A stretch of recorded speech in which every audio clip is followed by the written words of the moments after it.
Voilà, ich meine, das sieht genau, was passiert. Wir fangen gerne an. Ich meine, das ist alles gut gefällt. Ich begrüße nicht alle guten heute Abend hier an der Allerschmelz für die Konferenz über Parkinson. Ich muss als Bürgermeister entschuldigen, den aus einer Reunion, den aus bis nach Verspätung dürfen überholen. Ich also dürfen meine Stand der Introduktion aus einem Platz. Wir werden nach den Abend aber noch kommen. Ich begrüße den Dr. John Kalles, responsabel für die Kommunikation beim Lützeburg Centre for Systems Biomedizin. Den Diskurs, der wird auf Lützeburg sein, ich meine, jeder, den Kass gebraucht, die findet sich hier an der Spruch von den, wie gesagt, ich meine, die sind als verwehrt. Und dann als zweit begrüße ich den Professor Dr. Reiko Krüger. Wir sind ganz, ganz froh, dass ihr heute den Abend hier bei uns seid, weil wir hatten als responsabel Miriam Kneip hat am Anfang von mir Kontakt mit dir, du deinen Platz gesicht, wo da so Konferenzen könnt haben, und das wird uns als Gemeinde, wir waren immens froh für, dass wir heute den Abend hier etwas an unserer Gemeinde zu dem Thema können organisieren, und ich meine, das ist alles gut gefüllt, wir haben sogar die Leute auf, so, weil wir keinen Platz mehr hatten. Dafür freue ich mich, voilà, freue mich auf Ihren Diskurs, und merci, dass ihr den Abend hier bei uns seid.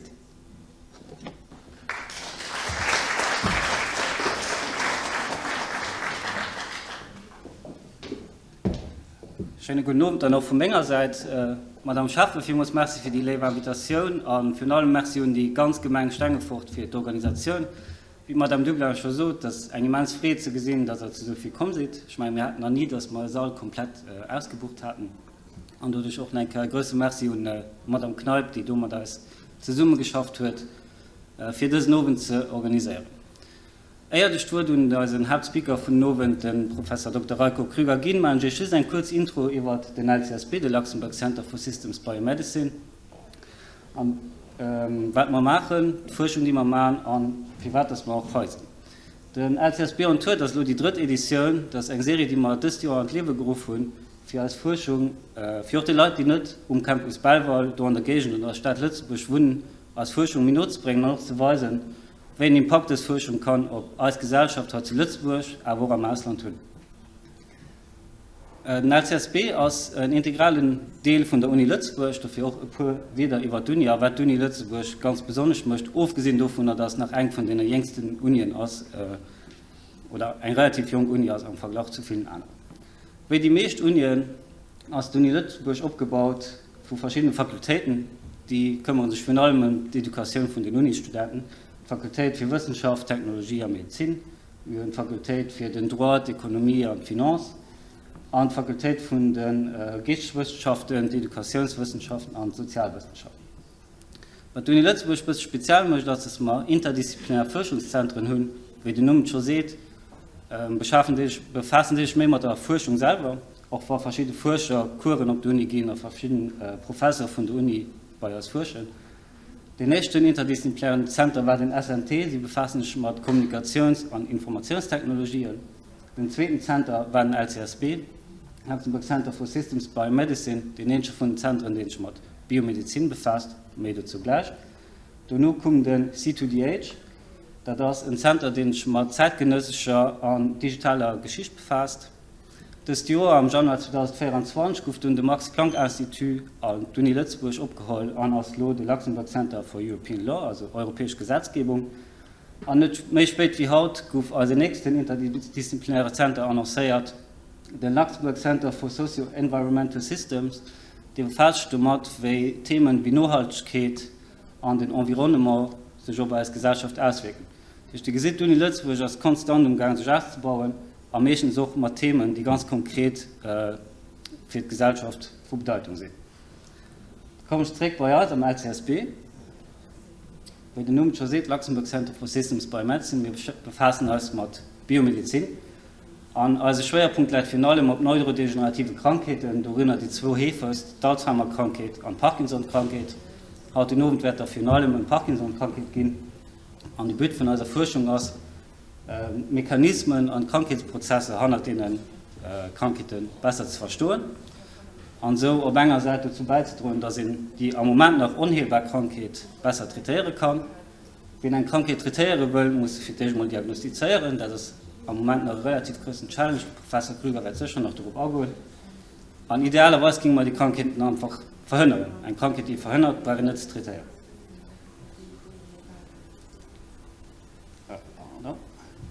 Am Namen vom LCSB steht den Systems Biomedicine Tisch mir betrachten die Krankheiten nicht von einem bestimmten Standpunkt, mehr systematisch. Ich mir gucke, wer eine Rolle spielt, zum Beispiel Alter, Geschlecht oder auch Genetik, mir auch Umweltfaktoren, das Mikrobiom und den Lebensstil, aber wie die verschiedenen Wollen um den an die Summe wirken, für dann zu der Krankheit beizutragen, weil das mittlerweile ganz klar bekannt ist, dass Parkinson nicht einen einzelnen Grund hat. Das machen wir am LCSB mit einem interdisziplinären Ansatz. Wir haben nicht just Biologen und Mediziner, wie in Stadtfleisch an einem biomedizinischen Institut vorstellt, wir haben ganz viele Informatiker, Bioinformatiker, die enorme Quantität und Daten analysiert, die bei uns geriert gehen. Wir haben noch Chemiker und Umweltwissenschaftler, die, wie gesagt, zum Beispiel den Einfluss von Pestiziden analysieren. Wir haben Mathematiker, Physiker, Ingenieure, die Modelle entwickeln. Und wir haben noch Sozialwissenschaftler, für zu sehen, wie sich das Krankheiten dann als Gesellschaft können auswirken. All die verschiedenen Wollen von Forschern, die bei uns arbeiten, sind regruppiert an 17 Forschungsgruppen. Auch alle sind mehr umgegangen als bei der ersten. Wir werden nächstes Jahr noch einen neuen Professor ausstellen an einer neuen Gruppe, und wir sind dabei, 2 andere zu sichern. Eine von diesen 17 Gruppen ist die Gruppe für translationale Neurowissenschaften, die wird geleitet von Herrn Professor Dr. Krüger. Was Professor Krüger ein bisschen einschätzen möchte, ist, dass er auch der Koordinator vom NICERPD ist, das ist das National Center for Excellence in Research on Parkinson's Disease. Das ist ein dekloisoniertes Forschungszentrum, den verschiedene Forschungsinstitute aus Lützburg regruppiert. Das ist einerseits ein LCSB von der Uni Lützburg, aber auch den LRH und der CERGEL, der ganze Kollaboration mit dem LNS. Damit bin ich mit meiner Intro fertig. Ist so ein Merci und ganz gemein. Ich denke, dass als Haya Karen auch merci als Traduktrice für die immens gut direkte Übersetzung und damit gehe ich dort und den Professor Krüger.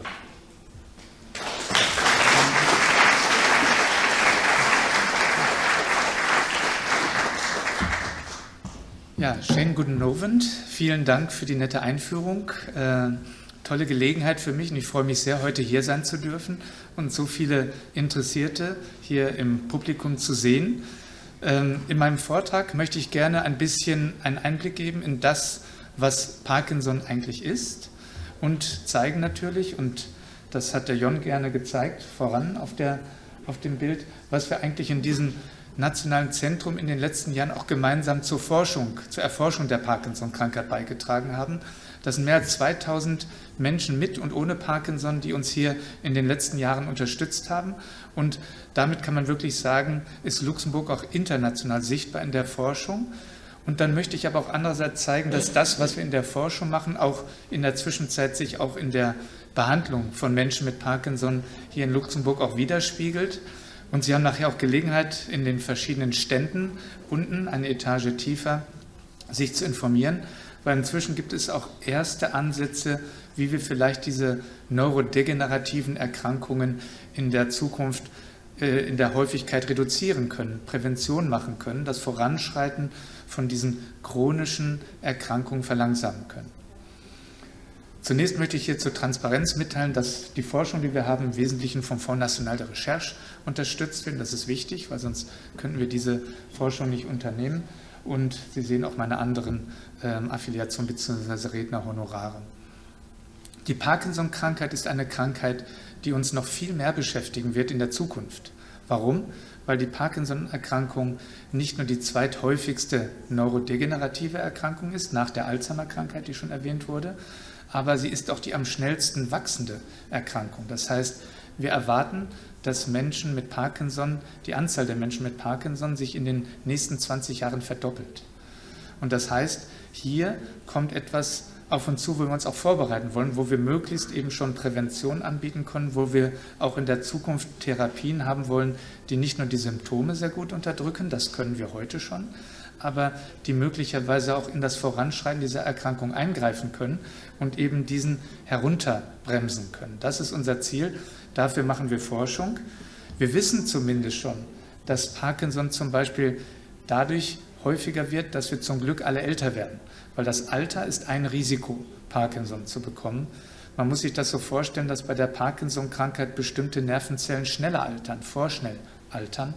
Und deswegen ist das Alter eines der Risikofaktoren. Wir wissen, dass die Genetik eine Rolle spielt. Die allermeisten Fälle sind nicht durch Eingehen bedingt, aber wir kennen auch schon genetische Konstellationen, die eine Rolle spielen. Und mit der Genetik können wir so 30% aller Fälle inzwischen erklären. Ein wichtiger Faktor sind aber immer noch Umweltfaktoren. Ernährung spielt eine Rolle, da werde ich auch bei der Prävention drauf zu sprechen kommen, und Umweltgifte spielen eine Rolle. Da wissen wir leider aus Studien in der Vergangenheit, dass tatsächlich bestimmte Gifte eine Empfindlichkeit für Parkinson begünstigen. Hier zeige ich Ihnen mal die ersten bewegten Bilder, die es von Parkinson gibt. Und das ist interessanterweise auch gar nicht so weit weg. Das war in Löwen von Arthur von Gehuchten aufgenommen. Das war so zu Beginn des 20. Jahrhunderts. Und wenn Sie diesen Menschen sehen, der von der Parkinson-Krankheit betroffen ist, dann sehen Sie eigentlich die typischen Symptome, die wir auch heute kennen. Das Zittern, die leicht gebundene Haltung, die Steifigkeit, dass die Arme nicht gut mitbewegt werden beim Gehen. Das ist alles sehr typisch. Man muss sich nur vorstellen, zu der Zeit hatten wir keine Medikamente, um die Symptome zu behandeln. Das heißt, ich mache jetzt mal eins weiter, Sie sehen, dass in den Lehrbüchern der Neurologie zu der Zeit eigentlich eine Machtlosigkeit sich widerspiegelt und der Neurologe hat Trost und Zuversicht gespendet, was natürlich für einen Arzt unbefriedigend ist. Heute sind wir viel, viel weiter. Wenn wir über die Parkinson-Krankheit sprechen, möchte ich Ihnen auch erklären, wie diagnostiziert der Neurologe die Parkinson-Krankheit. Und dazu werden in der Sprechstunde Fragen zur Krankengeschichte gestellt. Es erfolgt eine neurologische Untersuchung. Und meist ist bis dahin schon relativ klar, dass es Parkinson ist. Man macht zwar Zusatzuntersuchungen, aber die gelten dann schon eher dafür, dass man Dinge ausschließt, die so ähnlich aussehen können. Also die typische Parkinson-Krankheit kann der Neurologe meist schon aus der Krankengeschichte und aus der Untersuchung heraus diagnostizieren. Was sind denn Symptome? Jeder kennt diese Parkinson-Symptome, die ich Ihnen auch im Film gezeigt habe, aber viele wissen gar nicht, dass es auch nicht bewegungsabhängige Symptome gibt, nicht motorische Symptome gibt, die auch mit der Parkinson-Krankheit einhergehen, die sogar schon früher beobachtet werden können, zum Beispiel Riechstörungen. Es muss niemand Sorge haben, wenn man schlecht riecht. Das heißt nicht, dass man automatisch eine neurodegenerative Erkrankung bekommt, aber man weiß, dass Menschen mit Parkinson schon in früheren Jahren bemerken, dass sie Düfte nicht mehr so gut wahrnehmen können, zum Beispiel. Das ist ganz typisch. Eine Verstopfung, eine Constipation ist auch etwas, was relativ häufig beobachtet wird. Eine typische Sache, die ich erwähnen möchte, ist die sogenannte REM-Schlaf-Verhaltensstörung. Dazu haben wir nämlich auch eine Studie hier in Luxemburg einmal ausgerufen. Da haben wir auch viele in Luxemburg, die uns hier bei dieser Studie unterstützen, die nämlich beobachtet haben, dass sie im Schlaf laut rufen oder sich sehr stark bewegen, dass sie Träume ausleben. Und das ist etwas, was man normalerweise nicht macht. Wenn man träumt, ist man normalerweise ganz entspannt. Aber bei dieser Erkrankung ist man dann angespannt und macht Bewegungen. Und das ist eine Schlafstörung, die ein hohes Risiko hat, im Laufe des Lebens in einer Parkinson-Krankheit zu münden. Und hier wollen wir natürlich verstehen, was passiert da und auch Prävention anbieten. Depressionen, also auch Stimmungsprobleme können zur Parkinson-Krankheit gehören und zu einer Abgeschlagenheit, eine Fatigue-Symptomatik ist nicht selten. Dann wird der Arzt auch fragen, gibt es Hinweise auf einen Kontakt mit Giften? Wir wissen, dass zum Beispiel Pestizide eine Rolle spielen. Wir wissen zum Beispiel, das ist eine Lehre, die wir aus den 80ern haben. Das waren Drogenabhängige, die eine verunreinigte Droge sich appliziert haben. Ein Opioid, was nicht gut synthetisiert war, wo es Verunreinigung, Giftstoffe gab. Und diese Giftstoffe haben die Zellen im Gehirn absterben lassen, die bei der Parkinson-Krankheit betroffen sind. Das heißt, ganz schnell haben diese Individuen Parkinson-Symptome entwickelt, diese reduzierte Mimik, die dann wie eine Maske aussieht, sind steifer geworden. Das war ein Hinweis, dass tatsächlich von außen ein Parkinson-Syndrom ausgelöst werden kann.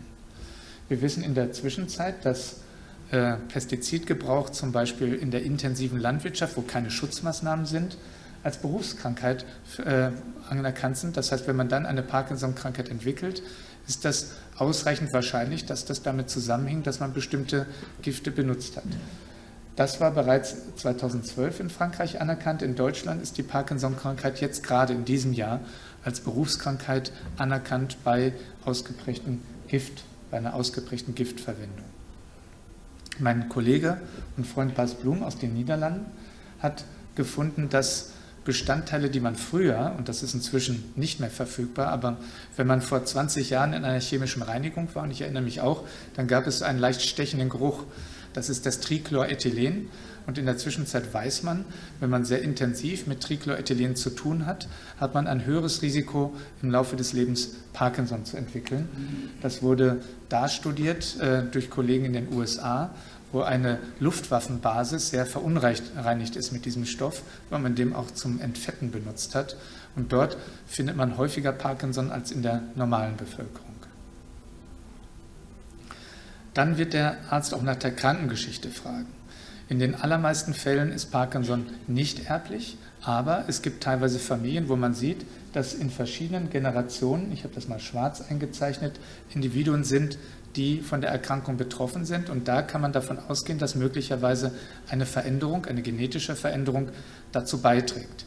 Ich werde Ihnen nachher zeigen, dass diese seltenen Fälle, wo wirklich dann ein Gen verändert ist, was Parkinson macht, auch ein Schlüssel für das Verständnis der Parkinson-Krankheit bei allen sein kann, weil wir so Mechanismen verstehen können. In der Zwischenzeit, sehen Sie, dass wenn es weitere Betroffene in der Familie gibt, dass man auch überlegen kann, macht man so eine genetische Diagnostik. Das war bis vor kurzem noch nicht sozusagen anerkannt, aber in den neuesten Leitlinien der Deutschen Gesellschaft für Neurologie ist es jetzt auch vorgesehen, dass wenn 2 weitere Verwandte in der Familie Parkinson haben, dass man dann auch einen sogenannten Test machen kann, wo man verschiedene Gene anschaut und sehen kann, ob es da eine Veränderung gibt.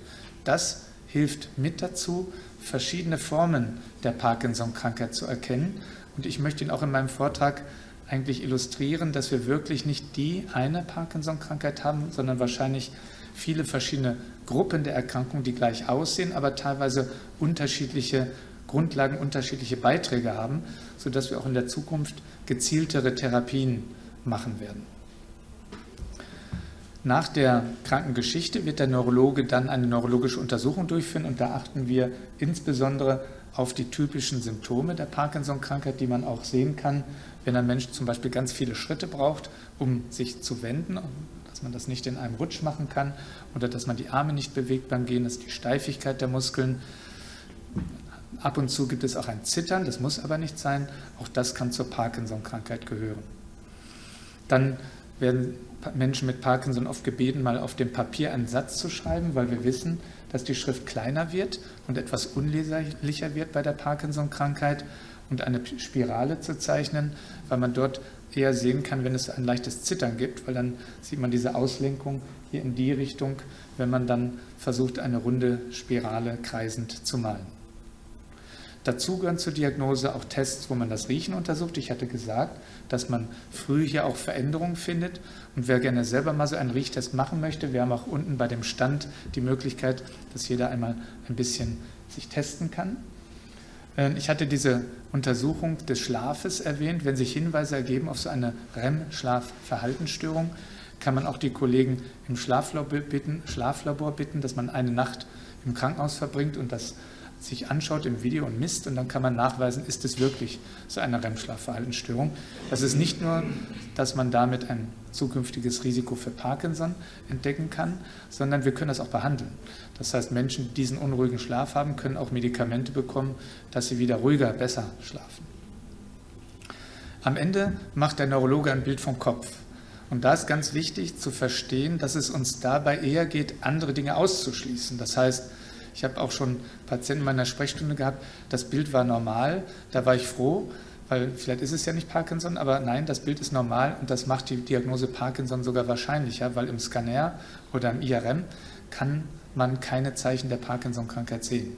Man sieht eher Zeichen, die für eine andere Ursache hinweisen. Hier zum Beispiel sieht man in Weiß Veränderungen, die durch Durchblutungsstörungen gekommen sind und dann ist es eher eine Folge von Durchblutungsstörungen, nicht die typische Parkinson-Krankheit.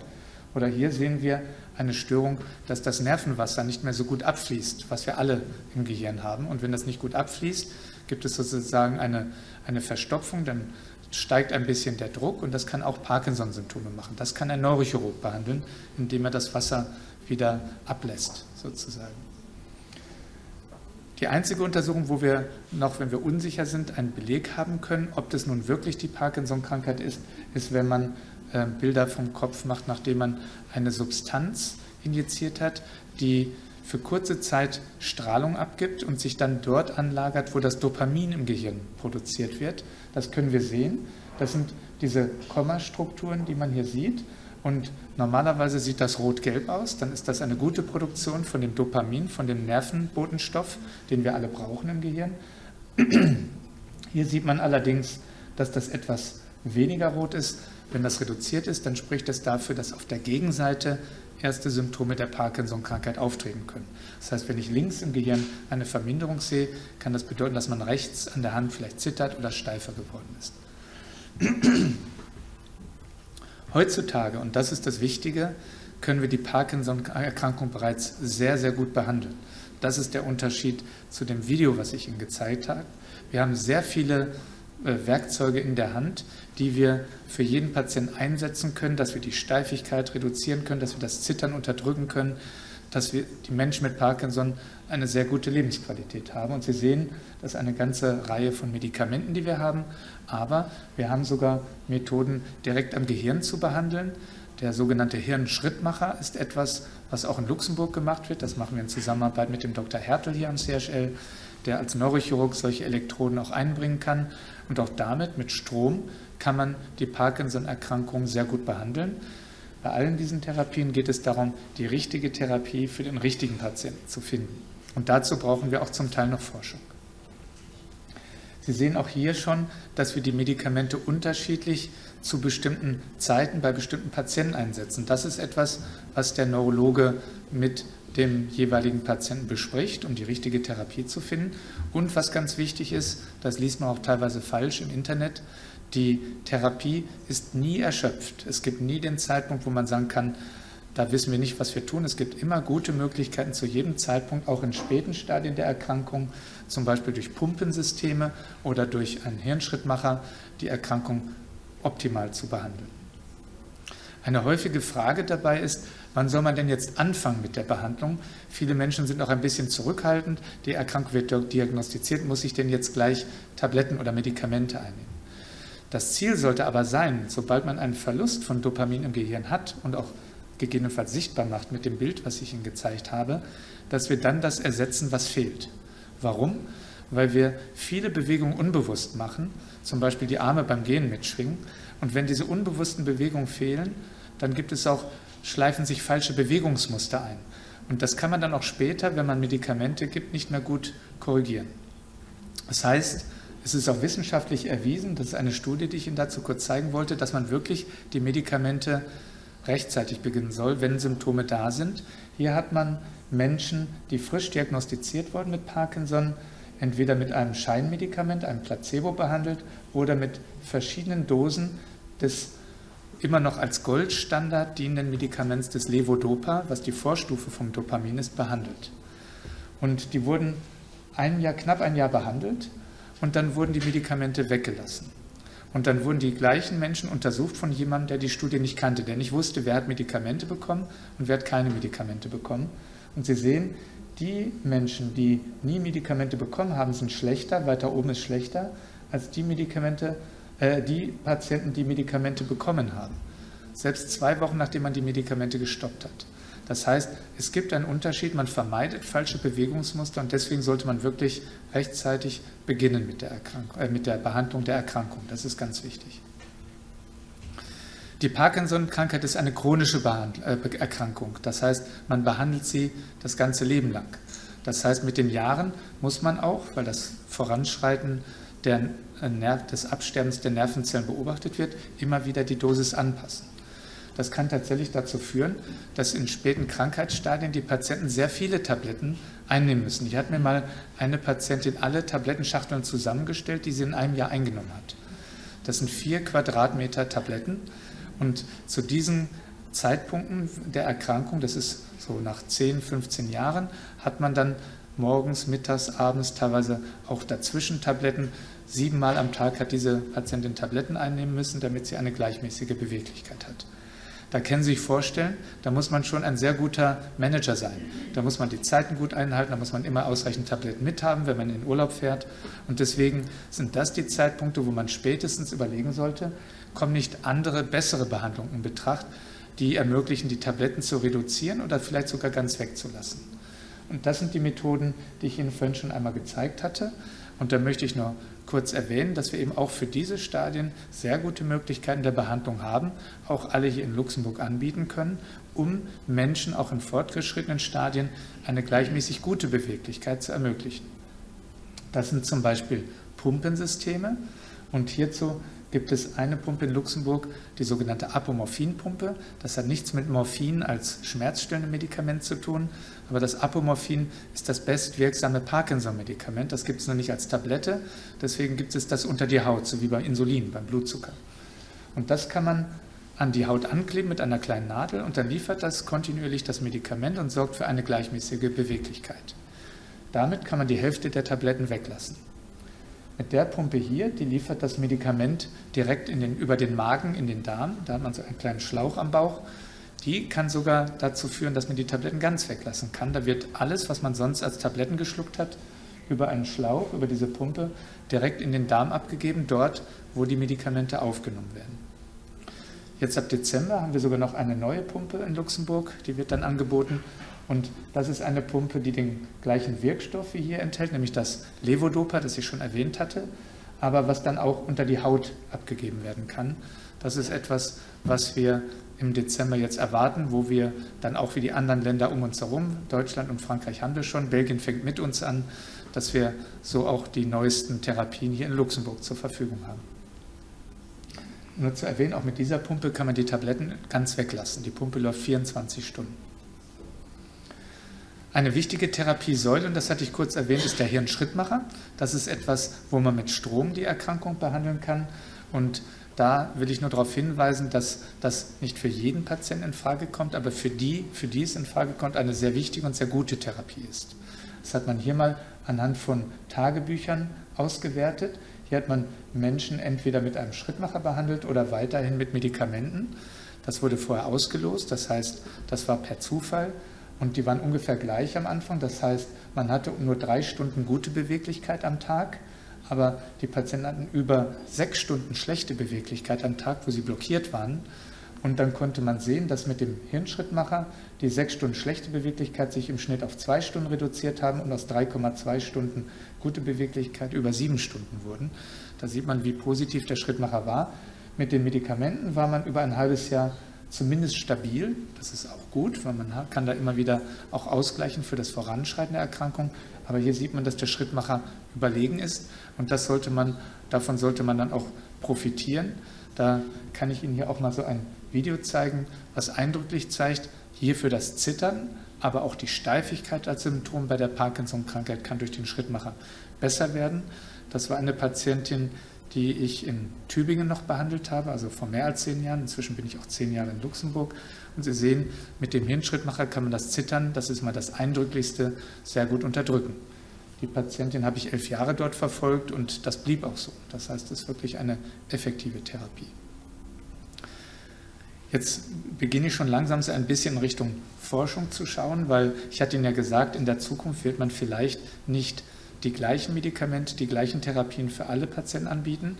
Und warum jemand einen Schrittmacher bekommt oder nicht, ist etwas, wo wir uns in der Zukunft auch mehr Gedanken machen wollen, wie wir diese Therapieentscheidung treffen.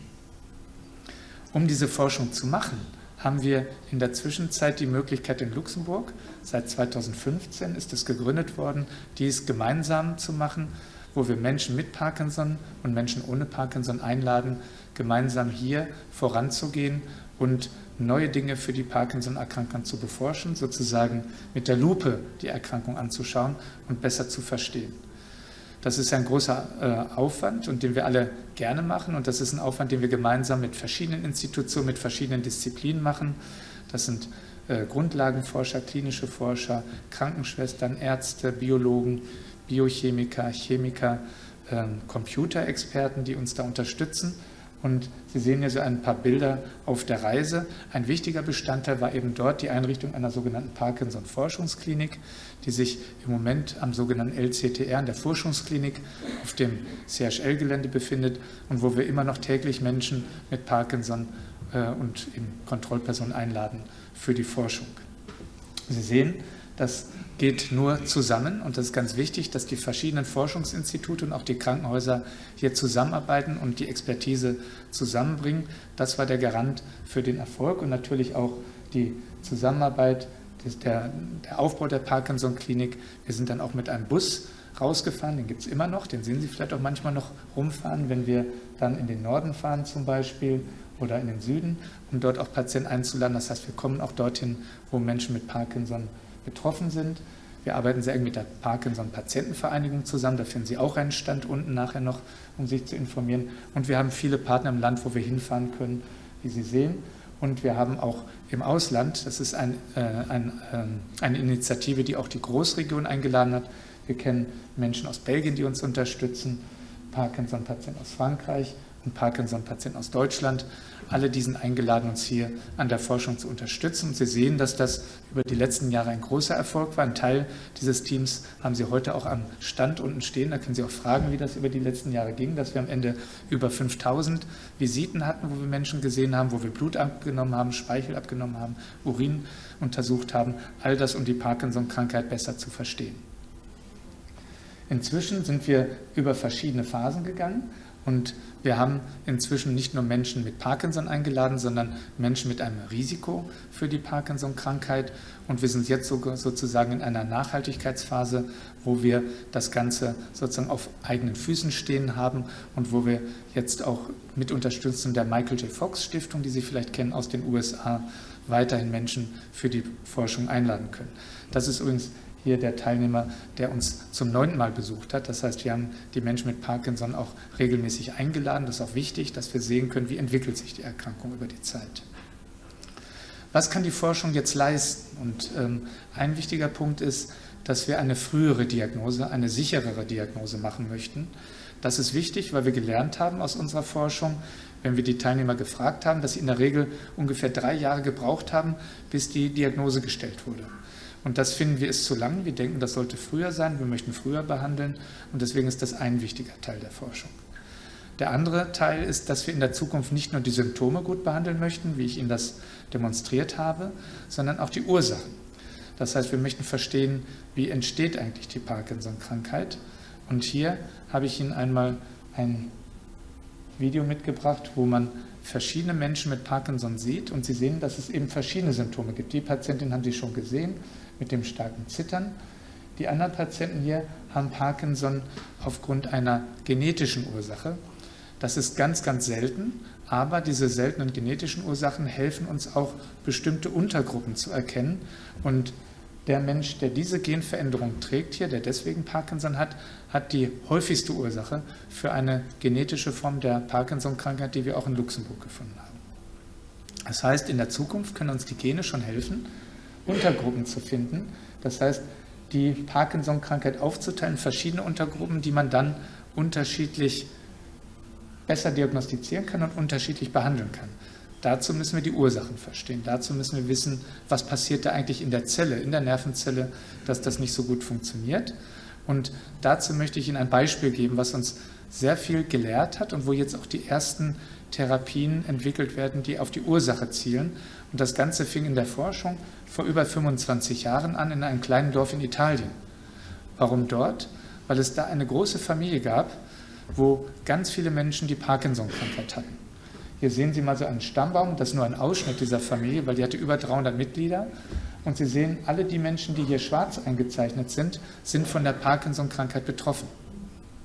Und ein Herr Polymeropoulos hat 1997 in den USA gefunden, dass tatsächlich eine einzige Veränderung, ein Baustein im Gen für das sogenannte Alpha-Synuklein verantwortlich ist, dass diese Menschen Parkinson bekommen.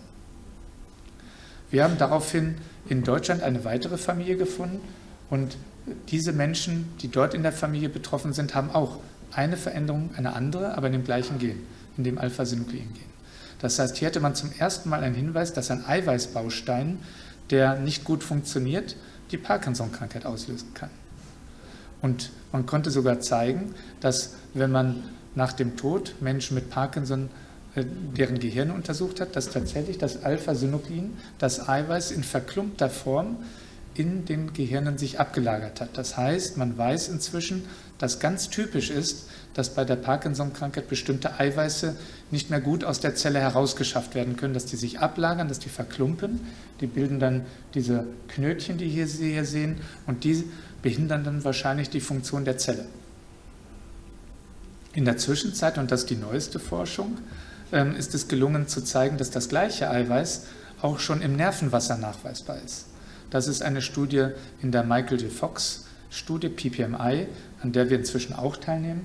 Und die haben gezeigt, dass Menschen mit Parkinson eine höhere Anzahl und eine deutlich stärkere Ausprägung von Alpha-Synuclein-Verklumpungen im Nervenwasser haben, verglichen zu Gesunden. Die haben das nicht. Und das ist sehr wegweisend, weil das kann in der Zukunft vielleicht ein Bluttest werden.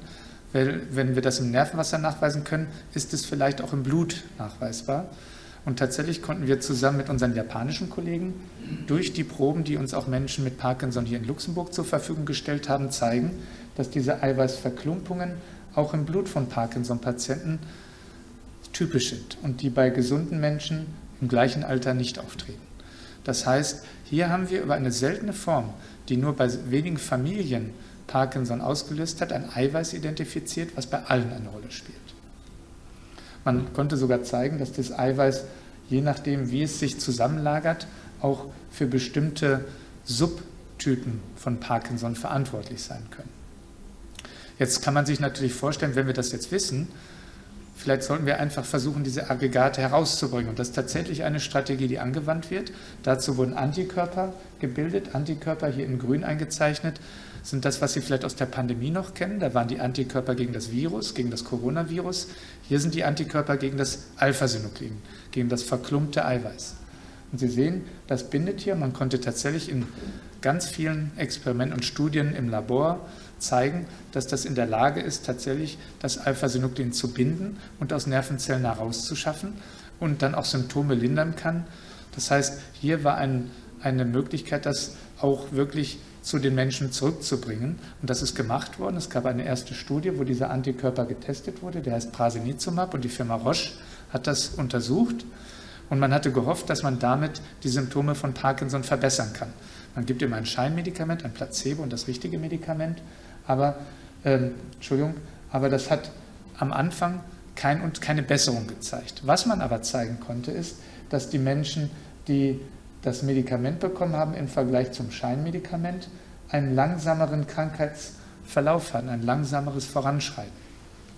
Das ist etwas, was in der nächsten Studie jetzt belegt werden soll. Ist es wirklich so, dass das vielleicht das Voranschreiten der Erkrankung bremsen kann?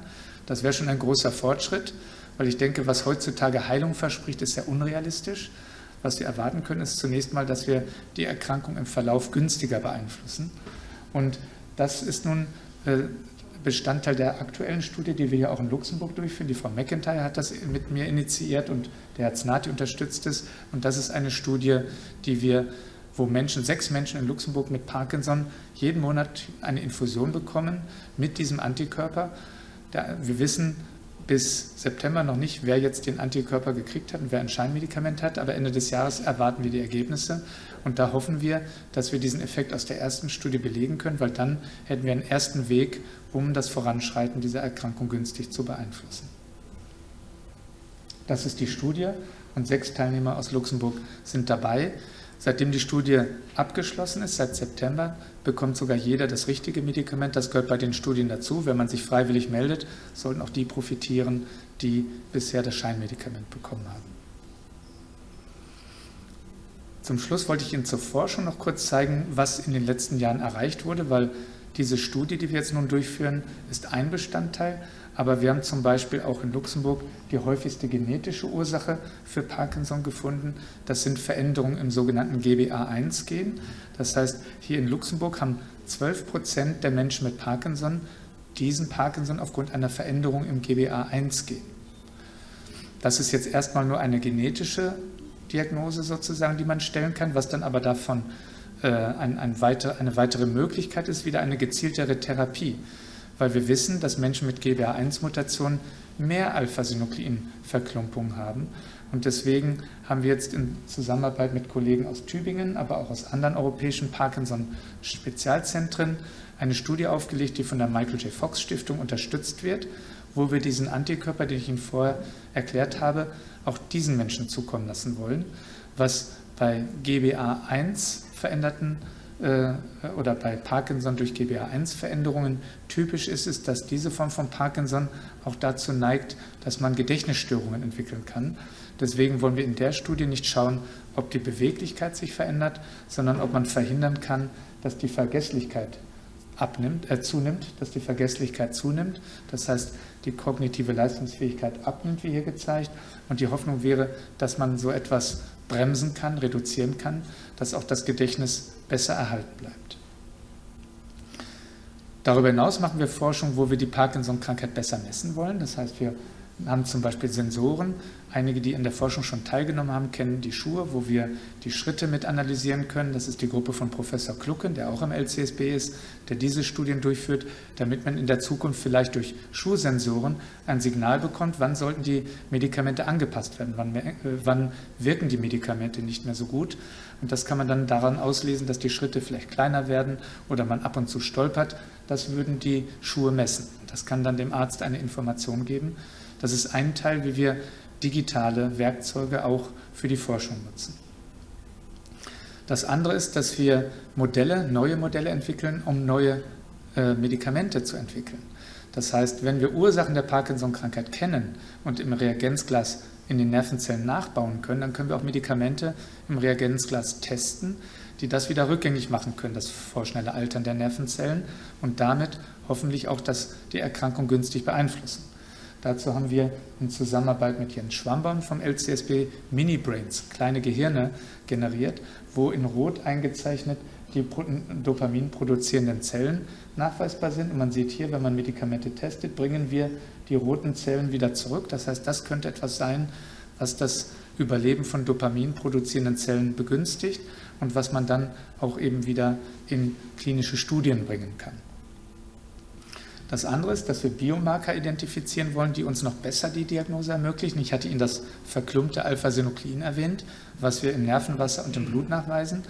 Lukas Pawelka ist ein forschender Arzt in der Ausbildung, der bald seine Ausbildung abschließt. Und der hat so einen Fingerabdruck von sogenannten MikroRNAs im Blut gefunden, die auch einen Hinweis auf die Parkinson-Krankheit geben, die bei Parkinson-Betroffenen häufiger auftreten als bei Gesunden. Und für seine Forschung hat er jetzt sogar einen ganz renommierten Preis der Deutschen Gesellschaft für Neurologie, der Thiemann-Stiftung, bekommen. Das heißt, hier wird Forschung in Luxemburg auch international sichtbar, weil das kriegt er von der Deutschen Neurologischen Gesellschaft im November jetzt als Preis überreicht. Zum Schluss wollte ich sagen, dass wir uns auch schon damit beschäftigen, wie wir in Zukunft die Erkrankung bremsen können, wie wir sie vielleicht sogar verhindern können. Das ist die Prävention. Und dazu haben Sie vielleicht schon mitbekommen, hatten wir einmal einen großen Aufruf, wo wir Menschen mit Schlafstörungen eingeladen haben, uns zu unterstützen. Und da haben wir speziell nach Menschen mit der REM-Schlafverhaltensstörung geschaut.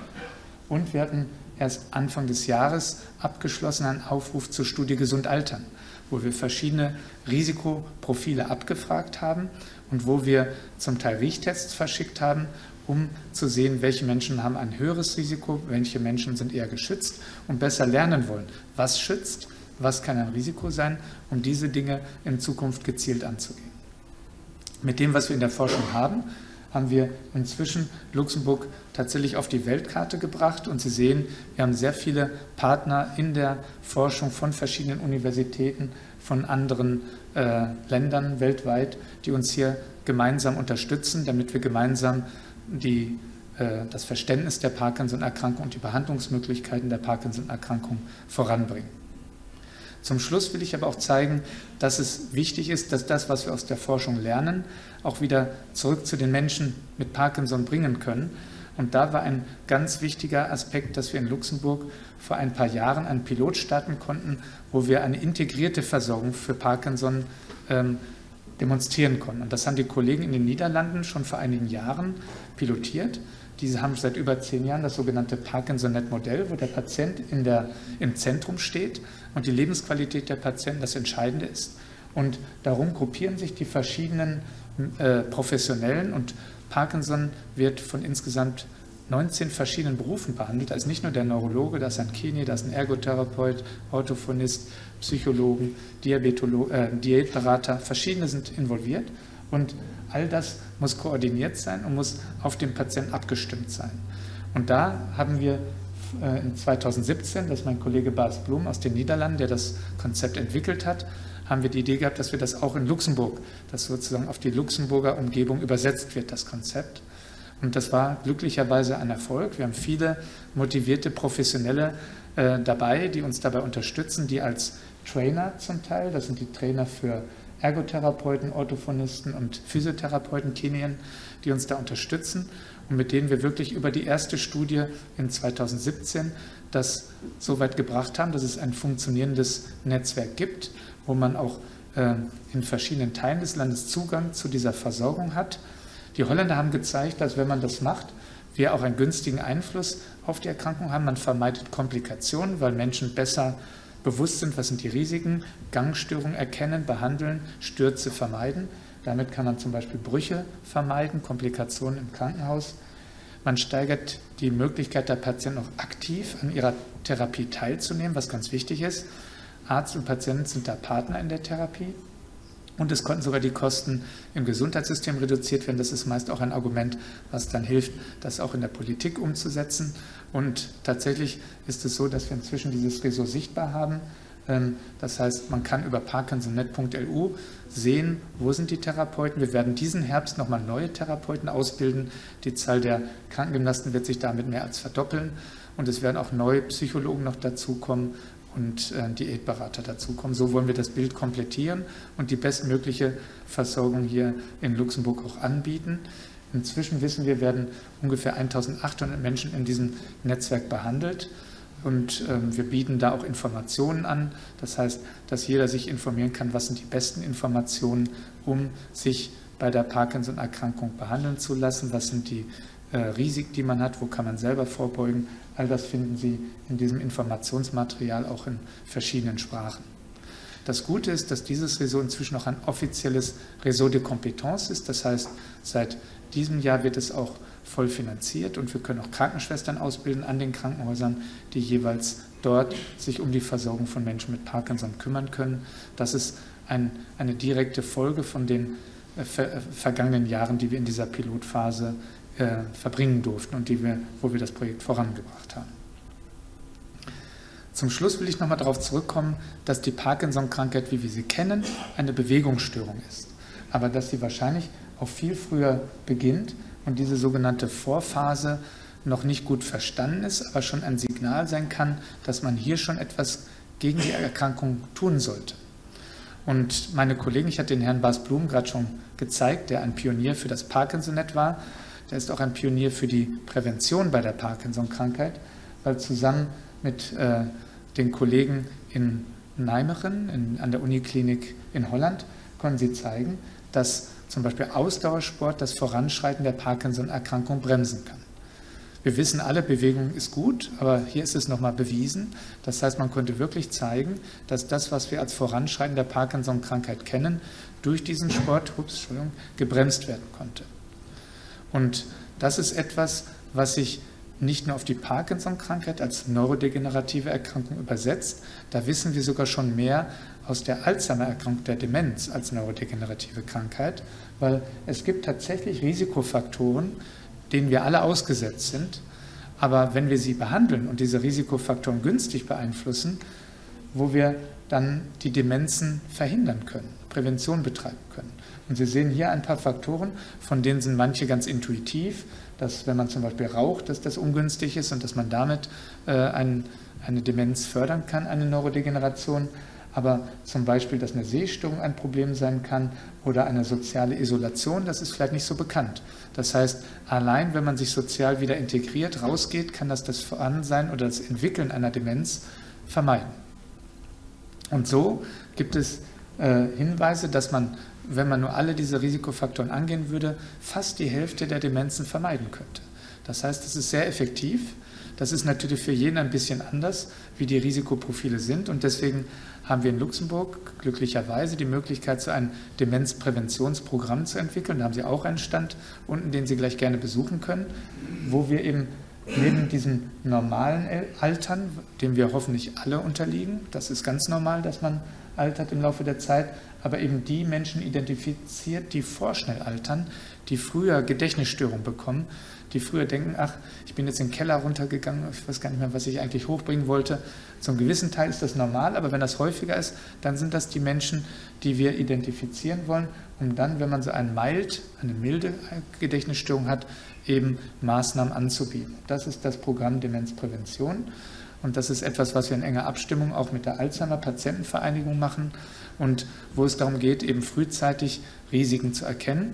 Wir wissen, dass in Luxemburg ungefähr 22.000 Menschen diese frühen Gedächtnisstörungen haben. Das heißt, das sind Menschen, die zugänglich sind für so ein Programm.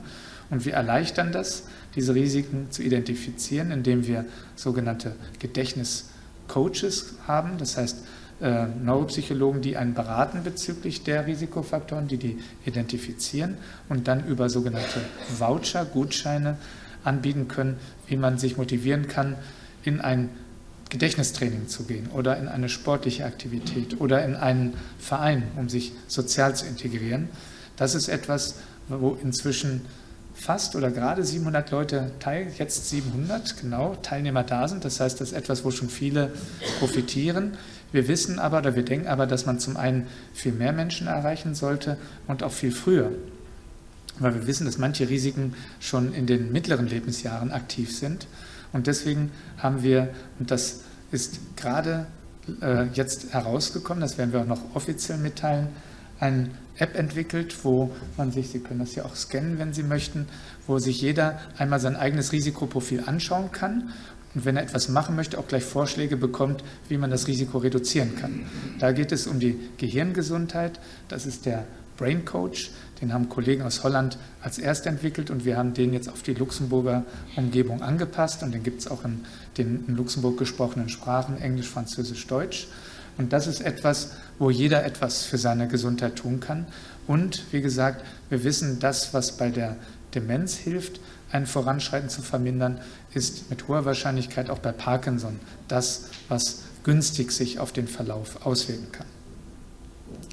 Deswegen, weil auch Menschen mit Parkinson schon zu Beginn der Erkrankung leichte kognitive Störungen haben können und weil auch ein Risiko besteht, dass sich diese im Verlauf verschlechtern können. Man weiß, wenn man trainiert, wenn man sich eine Reserve erarbeitet, wie beim Muskeltraining, dann hat man die Möglichkeit, diese Leistungen, das sind dann die motorischen Leistungen bei der Parkinson-Krankheit, länger zu halten.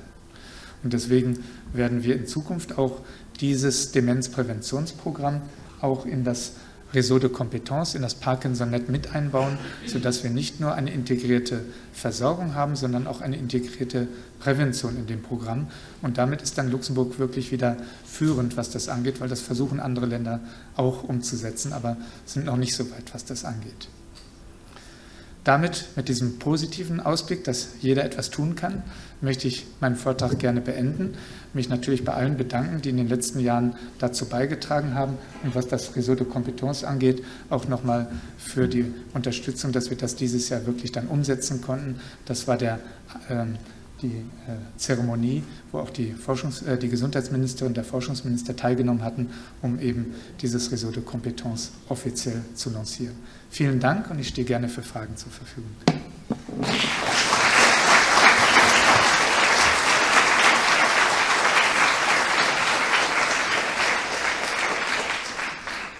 Von der Frau Hut, gibt bis mich Mikroland stellen. Die können der Frau gerne Würzburg, Deutsch, Englisch oder Französisch stellen. Die können auch keine zu neue Frage stellen.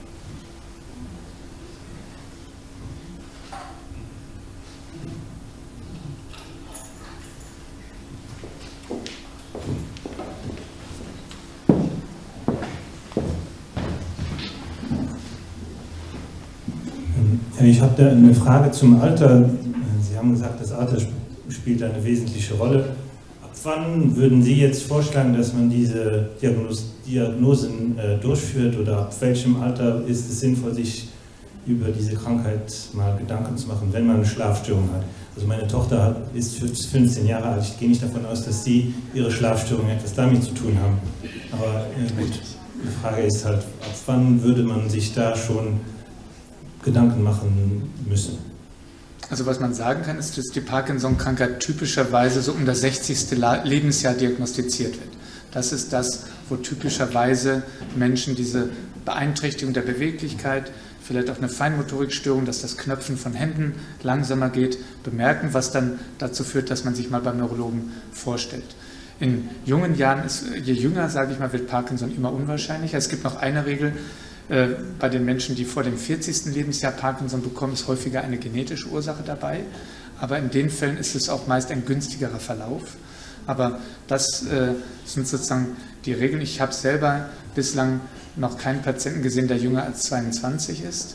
Und mein Kollege hier, der das Gen für die früh beginnenden Formen entdeckt hat, hat als extremsten Fall ein 7-jähriges Kind, aber es ist extrem selten. Das heißt, die typische Parkinson-Krankheit sollte man dann diagnostizieren, wenn motorische Symptome auftauchen oder eben wenn in späteren Lebensjahren Schlafstörungen oder so etwas auftreten.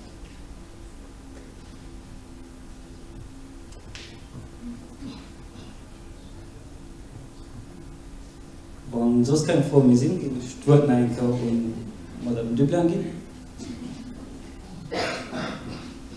Am Namen von der Gemeinde Steinfurt wollte ich vielmals Merci sagen für die wirklich die schöne Präsentation und die auch detaillierte Präsentation. Ich meine, es sind nur keine Fragen mehr, es ist viel klar, ja.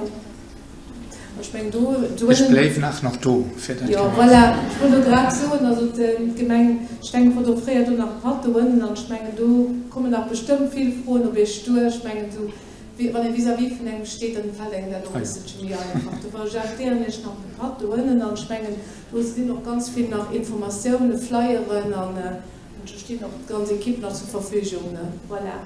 Dann merci, dass alle guten den Weg Steinfurt gefunden hat. Und dann bist du unten dann noch beim Part. Merci.